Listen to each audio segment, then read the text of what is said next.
అలాగే రౌడీజం చాలామంది మనకి ఈ సందర్భంగా నాకు మన నాయకులందరూ కూడా తెలియజేస్తాను, ముఖ్యంగా కొద్దిమందికి అది మీకు అర్థమవుతుంటుంది నేను ఎవరి గురించి మాట్లాడతాను. రౌడీజం దయచేసి మీరు నమ్మకండి. ముఖ్యంగా మన నాయకులు కొద్దిమంది చెప్తున్నాను, దయచేసి రౌడీజాన్ని నమ్మకండి. మెత్తగా ఉన్న నాయకుల మీద, ఏం మాట్లాడిన నాయకుల మీద మీరు వచ్చి మాట్లాడాలి కానీ తిట్టడాలు కానీ చేస్తే నాకు ఆ భయాలు లేవు. మీరు అది గుర్తుపెట్టుకోండి. వైసీపీ లాంటి ఒక గుండా పార్టీని ఎదుర్కొని వచ్చిన వాడిని మీరు నన్ను బెదిరించగలరా? మీరు ఆలోచించండి. కొంచెం లోతుగా మీరు అధ్యయనం చేయాలి దాన్ని.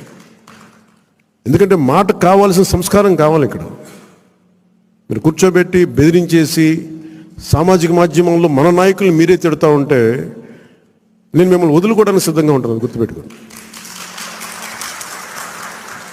అది